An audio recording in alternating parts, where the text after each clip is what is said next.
niya. Miss Bulma, si Amcha, bukod sa aming apat, namatay na mga kaibigan natin. Oo, napanood ko yun sa TV. Ha? Pero patay na rin sina Piccolo at Kami-sama. Yun na nangyari. Kaya ngayon, yung mga Dragon Ball. Alam ko rin yun!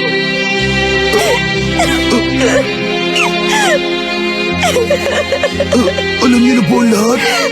Oo, ganun na ka. Sana si Piccolo nakaligtas. May pag-asa pa sana kung ganun. Pasensya na kung ako'y nakaligtas.